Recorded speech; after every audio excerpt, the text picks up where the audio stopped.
Hai semuanya, Namo Sanya Adi Budaya, Namo Budaya. Apa kabarnya hari ini? Semoga Anda semua tetap dalam keadaan sehat, bahagia, dan selalu dalam lindungan Tri Ratna, Buddha, Dharma, dan Sangha. Kembali berjumpa bersama dengan Teacher Jumadi dalam pendidikan agama Buddha dan Budi Pekerti untuk kelas 6. Setelah pada pertemuan pertama kita membahas tentang 5 mimpi dari Petapa Gautama. Nah, selanjutnya pada hari ini kita akan membahas tentang bagaimana Petapa Gautama kemudian berada di hutan Gaya. Namun sebelum sampai kita membahas peristiwa yang terjadi di hutan Gaya, ini ada beberapa peristiwa yang dialami oleh Petapa Gautama. Setelah Petapa Gautama mengalami peristiwa yaitu 5 mimpi, pada pagi harinya Petapa Gautama ini mandi dan pergi ke sebuah pohon yang dikenal pada saat itu yaitu pohon bayan. Di pohon bayan itu ternyata ada satu kebiasaan yang dilakukan oleh seseorang yang bernama Sujata. Sujata ini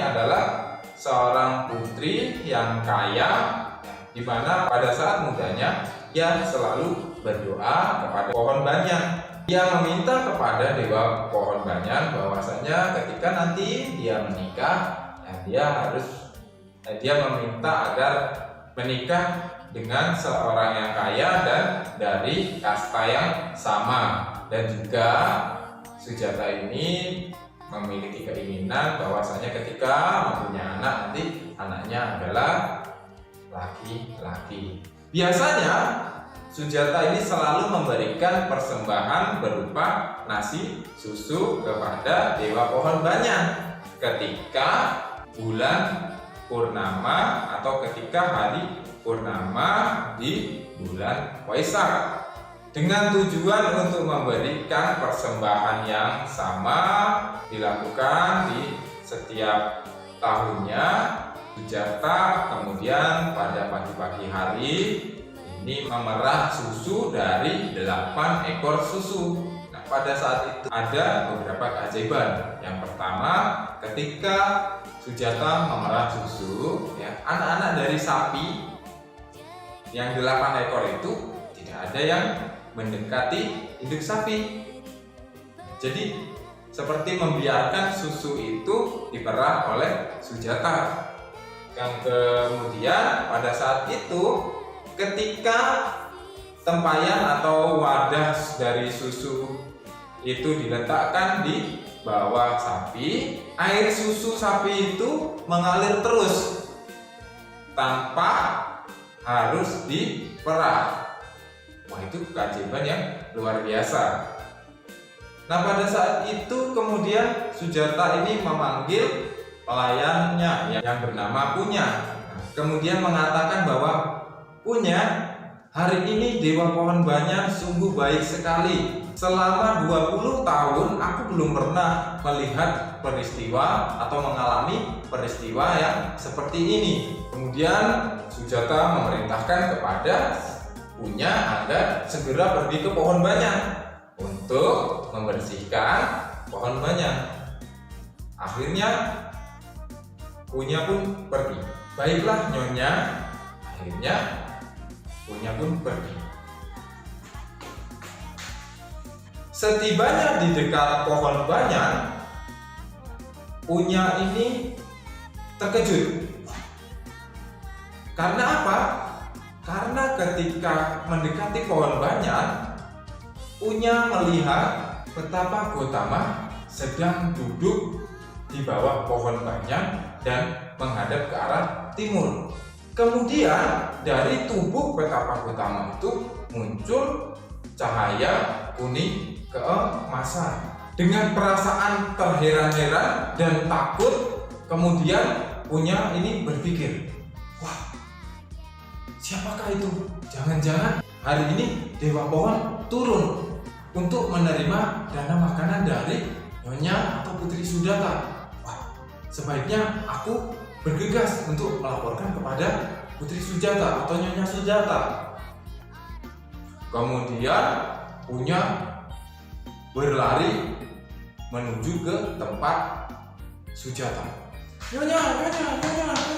Sesampainya di hadapan Sujata, Punya kemudian mengatakan bahwa, Nyonya, aku telah melihat Dewa Pohon turun dan sekarang sedang duduk menghadap ke arah timur di bawah pohon banyak. Ayo Nyonya, segera kita berikan persembahan. Mendengar bahwasanya Dewa Pohon datang atau turun, kemudian Sujata dengan penuh perasaan hormat dan gembira ini menyiapkan nasi susu atau gana. Nasi susu ini kemudian ditempatkan di sebuah mangkuk yang terbuat dari emas atau mangkuk emas. Selanjutnya nasi susu atau gana ini dibawa menghadap ke Petapa Gotama yang pada saat itu Sujata masih mengira sebagai Dewa Pohon. Dibawa, kemudian dipersembahkan kepada Petapa Gotama. Oh Dewa, terimalah persembahan nasi susu dariku. Aku sangat senang Dewa dapat hadir dan kemudian menerima dana yang telah aku persiapkan. Terimalah oh Dewa. Kemudian diserahkan kepada Petapa Gotama. Setelah menerima dana dari Sujata, kemudian Petapa Gotama menjelaskan kepada Sujata bahwasanya dirinya ini bukan Dewa Pohon, tetapi dirinya adalah Petapa yang merupakan Petapa Gotama yang sedang mencari obat untuk membebaskan semua makhluk dari penderitaan. Nah, pada saat itu Sujata tetap dengan rasa syukur dan hormatnya memberikan dana kepada Petapa Gotama, dan pada saat itu Sujata sangat bahagia dan sangat gembira. Setelah itu kemudian Petapa Gotama memakan dana yang diberikan oleh Sujata, dan kemudian Petapa Gotama selesai memakan nasi susu dana dari Sujata. Petapa Gotama kemudian pergi ke Sungai Neranjara dan bertekad di dalam hatinya, aku akan mencapai kebudayaan pada hari ini. Kemudian di tepi Sungai Neranjara dengan aliran sungai yang begitu deras, Petapa Gotama ini berkata bahwasanya aku akan melarungkan patah atau mangkok ini ke Sungai Neranjara.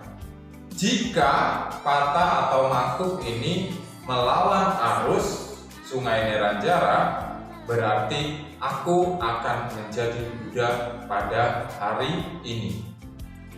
Nah, kemudian dilemparkan atau dilarungkanlah patah milik Petapa Gotama ke Sungai Neranjara, dilarungkan. Pada awalnya patah ini atau mangkuk ini mengikuti arus, tapi tidak lama berselang kemudian patah ini melawan arus, yang setelah itu kemudian patah ini masuk ke dalam air dan disimpan oleh Raja Naga. Setelah menyatakan tekad dan melarungkan patahnya, kemudian Petapa Gotama melakukan perjalanan menuju ke hutan Gaya atau memasuki hutan Gaya. Dalam perjalanan menuju hutan Gaya, Petapa Gotama bertemu dengan seorang brahmana penyabit rumput yang bernama Sotya. Dalam perjumpaannya dengan Sotya, kemudian Sotya ini memberikan 8 ikat rumput kepada Petapa Gotama. Nah, rumput ini dikenal dengan nama rumput pusa yang berjumlah 8 ikat. Kemudian 8 ikat rumput ini dibawa oleh Petapa Gotama menuju ke hutan Gaya dan dibawa ke pohon Bodhi. Sesampainya di pohon Bodhi, kemudian Petapa Gotama ini duduk di sebelah timur dari pohon Bodhi dan kemudian menebarkan ke-8 ikat rumput. Setelah ditebarkan atau disusun oleh Petapa Gotama, kemudian terjadi keajaiban bahwasannya ke-8 ikat rumput yang tadi ditebarkan oleh Petapa Gotama ini berubah menjadi sebuah singgasana atau tempat duduk singgasana permata. Kemudian Buddha melakukan meditasi di atas singgasana tersebut di bawah pohon Bodhi, yang kemudian terjadilah peristiwa malam pencerahan yang akan kita bahas pada pertemuan yang selanjutnya. Oke Ananda semua, demikianlah materi yang teacher sampaikan pada hari ini tentang perjalanan menuju ke hutan Gaya dan juga tekad untuk mencapai kebudayaan dari Petapa Gotama telah selesai teacher sampaikan. Selanjutnya teacher berharap Ananda semua dapat membuat ringkasan dan kesimpulan dari cerita yang teacher sampaikan. Oke, terima kasih dan teacher akhiri dengan Sabe Sata Bhawantu Sukhitata. Semoga semua makhluk hidup berbahagia. Sadu, sadu, sadu. Namo Sang Hyang Adi Budaya. Namo Buddhaya.